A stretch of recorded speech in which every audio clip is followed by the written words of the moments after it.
નમસ્કાર વિદ્યાર્થી મિત્રો, વાસ્તવિક સંખ્યાઓ જેમાં આપણે ભાગ 1માં યુક્લિડનું ભાગાકારનું પૂર્વ પ્રમેય, ભાગ 2માં અંકગણિતનું મૂળભૂત પ્રમેય અને ભાગ 3માં અસમય સંખ્યાઓનું પુનરાવર્તન વિશે અભ્યાસ કર્યો. આજે ભાગ 4માં સમય સંખ્યાઓ અને તેના દશાંશ નિરૂપણનું પુનરાવર્તન વિશે અભ્યાસ કરવાનો છે. ધોરણ 9માં આપણે સમય સંખ્યાઓ વિશે અભ્યાસ કરી ગયા છીએ. સમય સંખ્યા p ભાગ્યા q સ્વરૂપમાં હોય છે, જ્યાં q is not equal to 0 સ્વરૂપમાં હોય છે. સમય સંખ્યાઓનું દશાંશ નિરૂપણ બે પ્રકારે હોય છે: શાંત દશાંશ અને અનંત અને આવૃત દશાંશ સ્વરૂપમાં જોવા મળે છે. શાંત દશાંશ એટલે કેવી સંખ્યાઓ? 0.125, 1.5, 3.75 વગેરે. અનંત અને આવૃત દશાંશ સ્વરૂપમાં 0.333, 0.121212, 6.3535 વગેરે. એટલે કે અહીં અંકો પુનરાવર્તન થાય છે. ધોરણ 10માં આપણે સમય સંખ્યાઓ p ભાગ્યા q, જ્યાં q is not equal to 0 લઈએ અને શોધીએ કે તેનું દશાંશ નિરૂપણ ક્યારે શાંત અને ક્યારે અનંત અને આવૃત હોય છે. તે આપણે કેટલાક ઉદાહરણો દ્વારા નક્કી કરીએ. અહીં સૌથી પહેલી સમય સંખ્યા લેવામાં આવેલી છે 0.375, જેને આપણે p ભાગ્યા q સ્વરૂપમાં આ રીતે લખી શકીએ છીએ: 375 ભાગાકારમાં 1000. 1000 છે એને કઈ રીતે લખી શકીએ? આપણે 10ની ઘાતાંકમાં લખી શકીએ છીએ, 10ની 3 ઘાત. અને 375ના અવિભાજ્ય અવયવ આપણે જોઈએ. કેટલા વડે ભાગ ચાલશે? 3 વડે. 125. ફરીથી 5 ગુણ્યા 25 અને 5 ગુણ્યા 5. એટલે કે શું લખાશે? 375ની જગ્યાએ 3 ગુણ્યા 5 કેટલી વખત આવ્યા છે? 3 વખત. 5ની 3 ઘાત. વધુમાં આપણે 10ની ઘાતાંકને કેવી રીતે લખી શકીશું? 10ના અવયવ ખબર છે, 5 ગુણ્યા 2, એની ઘાતાંક છે 3. અંશ એમના એમ લખતા ફરીથી 3 ગુણ્યા 5ની 3 ઘાત ભાગાકારમાં 5ની 3 ઘાત ગુણ્યા 2ની 3 ઘાત. સામાન્ય અવયવ દૂર કરીએ તો શું મળશે આપણને? અંતે 3 ભાગ્યા 2ની 3 ઘાત. તો આ શું થઈ ગયું? અહીંયા p ભાગ્યા q સ્વરૂપ. સમય સંખ્યામાંથી p ભાગ્યા q સ્વરૂપ. વધુ એક ઉદાહરણ જોઈએ. 0.104. તેને પણ આપણે p ભાગ્યા q સ્વરૂપમાં લખીએ. 104 ભાગ્યા 1000. 1000નું ઘાતાંક સ્વરૂપ શું થાય છે? 10ની 3 ઘાત. અને 104ના અવિભાજ્ય અવયવ ખૂબ સરસ. શું કીધા? 2 ગુણ્યા 52. 52ના 2 ગુણ્યા 26 અને 26ના 2 ગુણ્યા 13. એટલે કે શું થાય અવયવ 104ના? 2ની 3 ઘાત ગુણ્યા 13.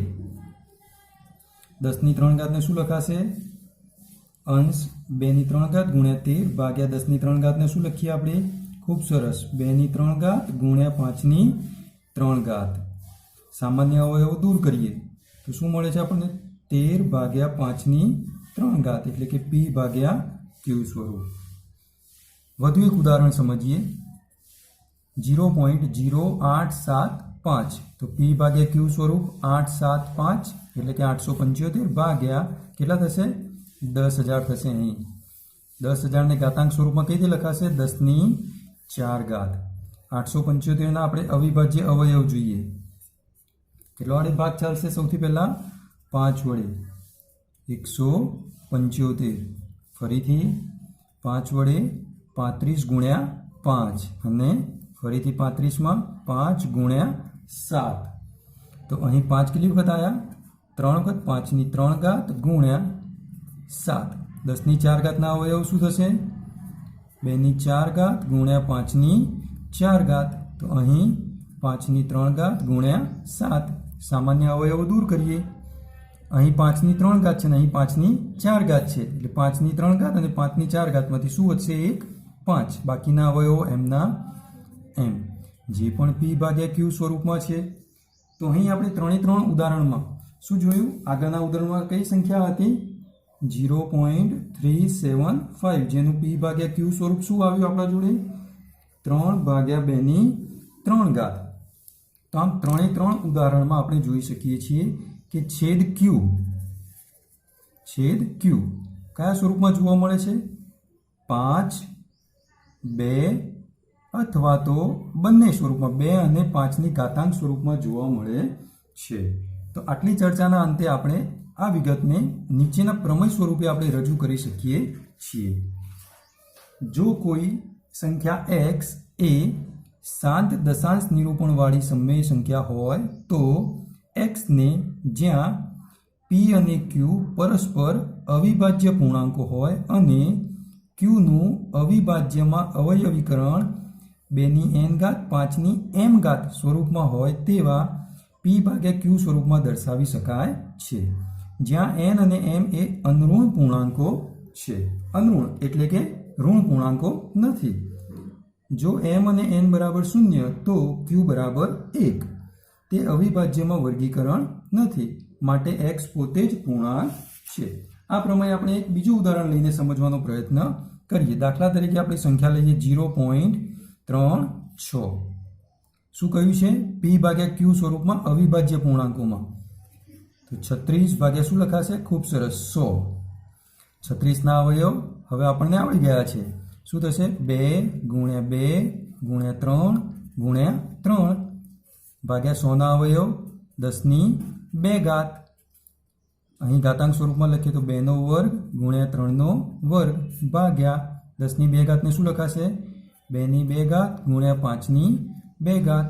સામાન્ય અવયવ દૂર કરતા શું મળશે? 3ની 2 ઘાત 5ની 2 ઘાત. તો આમ અવયવીકરણમાં ક્યુનું અવિભાજ્ય અવયવીકરણ શેના સ્વરૂપમાં જોવા મળે છે? 2ની n અને 5ની m સ્વરૂપમાં. અહીં આપણે જોઈ શકીએ છીએ, અહીં પણ આ રીતે લખી શકીએ 3નો વર્ગ ભાગ્યા 2ની 0 ઘાત ગુણ્યા 5ની 2 ઘાત. હવે અહીં પ્રશ્ન થાય કે 2ની શૂન્ય ઘાત કેમ લખ્યું? p ભાગ્યા q સ્વરૂપમાં. qનો છેદ શું કયો છે? 2ની n 5ની m સ્વરૂપમાં. આપણે જાણીએ છીએ કે કોઈ પણ સંખ્યાની ઘાતાંકમાં શૂન્ય હોય તો એનો જવાબ શું આવે છે? 1. તો એના કારણે આપણે અહીં 2ની શૂન્ય ઘાત લખી શકીએ છીએ. તો આમ આ પ્રમેય પરથી આપણે એટલું તારણ મેળવી શકીએ કે જો કોઈ સમમેય સંખ્યા શાંત હોય તો તેના છેદમાં હંમેશા 2ની n અને 5ના m સ્વરૂપમાં જ હોય છે. આ પ્રમેયના પ્રતીકનો વિચાર કરીએ. જો સમમેય સંખ્યા p ભાગ્યા qમાં q 2ની n 5ની m હોય તો p ભાગ્યા qનું દશાંશ નિરૂપણ શાંત થશે. તેના માટે કેટલાક ઉદાહરણ જોઈએ આપણે. અહીં આપણને આપવામાં આવ્યું છે 3/8. 3/8. 8ના અવિભાજ્ય અવયવ શું થશે? 2ની 3 ઘાત. હવે p ભાગ્યા q સ્વરૂપમાં શું કહ્યું છે? 2ની n 5ની m ઘાત. એટલે કે છેદને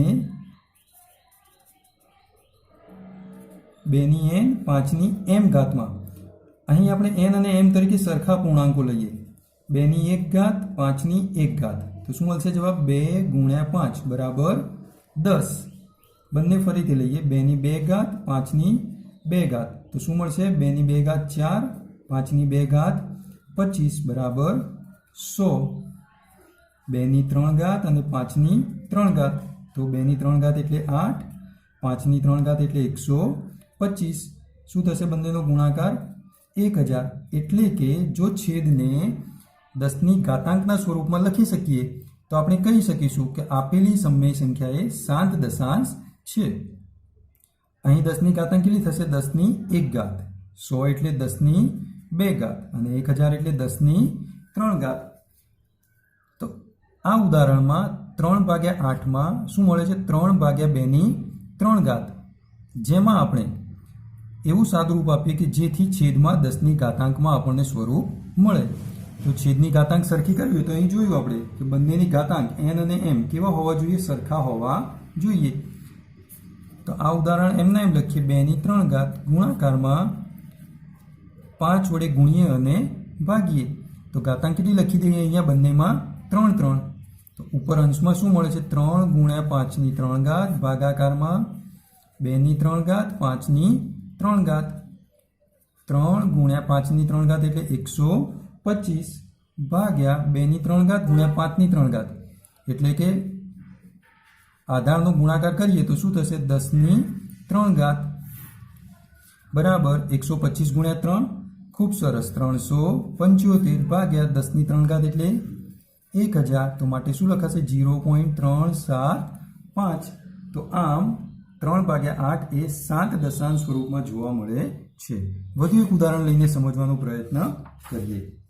13/125 શું થશે અવયવાના 13/125 એટલે શું થશે 5 ની 3 ઘાત જેને પણ આપણે અંશ ભાગ્યા છેદમાં q તરીકે 2 ની n 5 ની m ઘાત સ્વરૂપમાં દર્શાવીએ તો 13/5 ની 3 ઘાત ગુણાકારમાં શું લખીશું 2 ની 3 ઘાત અને અંશમાં પણ 2 ની 3 ઘાત તો શું મળશે 13 ગુણ્યા 2 ની 3 ઘાત ભાગાકારમાં 5 ની 3 ઘાત 2 ની 3 ઘાત 13 ગુણ્યા 2 ની 3 ઘાત એટલે 8 ભાગાકારમાં આધારનો ગુણાકાર કરી દઈએ 10 અને ઘાતાંક એમના m 13 ગુણ્યા 8 ખૂબ સરસ 104 ભાગ્યા 10 ની 3 ઘાત એટલે 1000 તો આમ 104 ભાગ્યા 1000 એટલે 0.104 જે પણ આપણને શાંત દશાંશ મળે છે.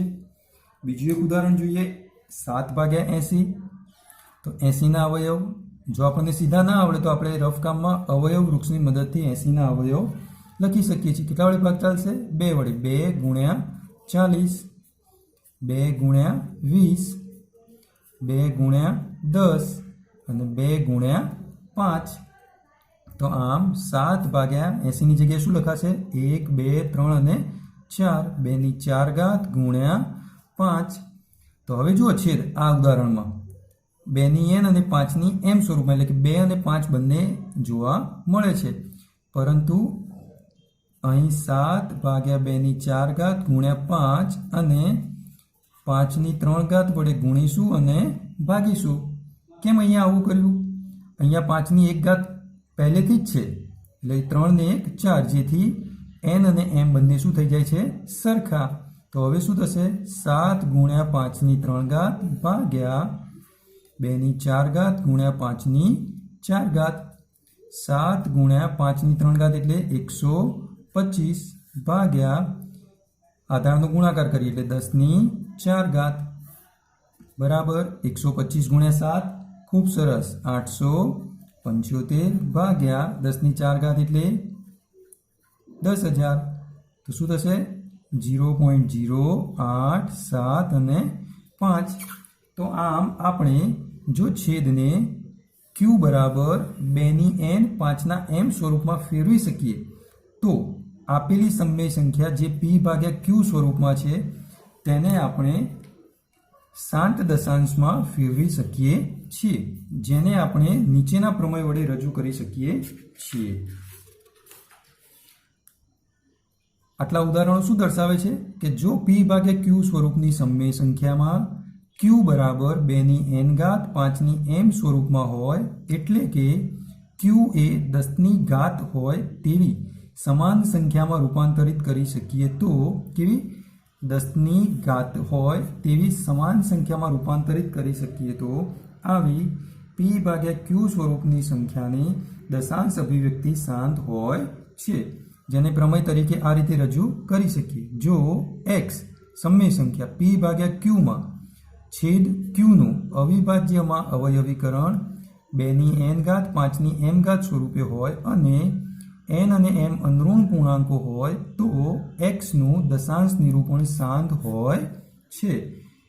જો m બરાબર n બરાબર 0 તો q બરાબર શું મળે આપણને 1 કારણ કે હમણાં જ આપણે ચર્ચા કરી કે કોઈ પણ સંખ્યાની શૂન્ય ઘાત હોય તો જવાબ શું થાય 1 એટલે કે m ની 0 ઘાત બરાબર 1 n ની 0 ઘાત બરાબર 1 તો આમ છેદ q બરાબર શું છે 2 ની n ઘાત 5 ની m ઘાત તો બંનેની શૂન્ય ઘાત હોય તો જવાબ શું મળે આપણને 1 જે આ વસ્તુ અહીં આપણને સમજાવે છે.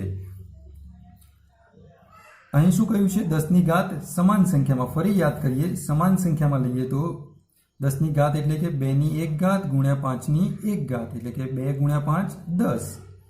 ફરીથી બીજું લઈએ બંનેની ઘાતાંક 2 અને 5 ની બંનેની ઘાતાંક કેવી લઈએ 2 2 તો શું થશે 2 ની 2 ઘાત 4 5 ની 2 ઘાત 25 બરાબર 25 ગુણ્યા 4 100. તો આમ જો q એ 10 ની ઘાત હોય અને સમાન સંખ્યામાં રૂપાંતરિત કરી શકીએ તો p ભાગ્યા q સ્વરૂપની સંખ્યાની દશાંશ અભિવ્યક્તિ હંમેશા કેવી મળે છે આપણને શાંત.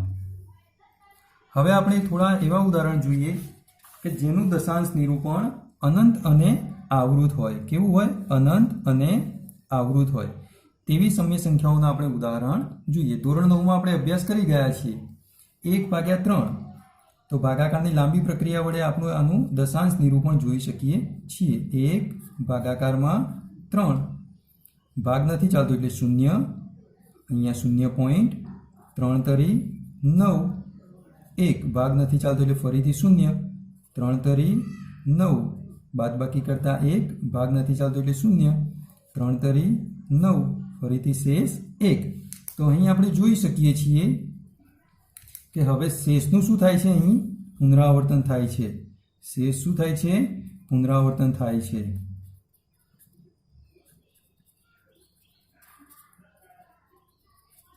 ત્યારે ભાગફળ પણ પુનરાવર્તિત થાય છે. એટલે કે 1/3 બરાબર શું મળશે? 0.333 એટલે કે દશાંશ ચિહ્ન પછી અંકોનું પુનરાવર્તન થાય છે.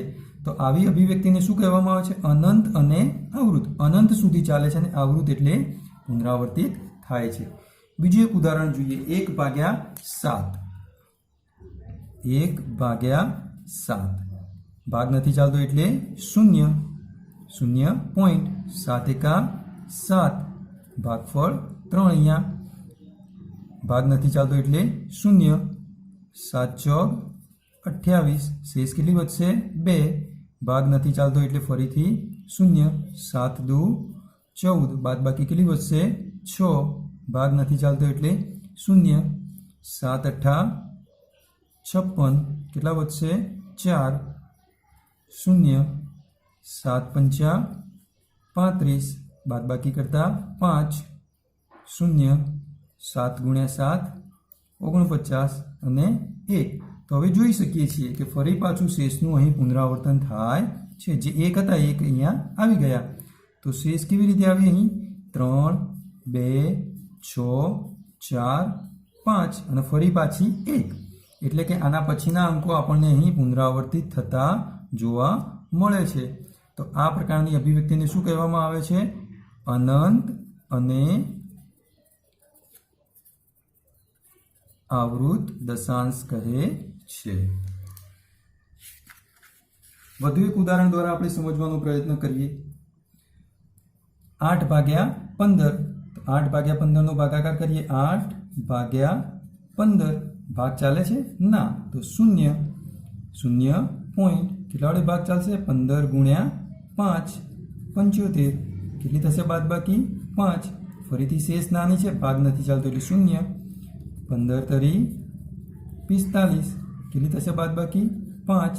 ફરીથી 0, 15 તરી 45. ફરીથી બાદબાકી 5. એટલે કે હવે ફરી પાછું જોઈ શકીએ છીએ કે શેષનું શું થાય છે? અહીં પુનરાવર્તન.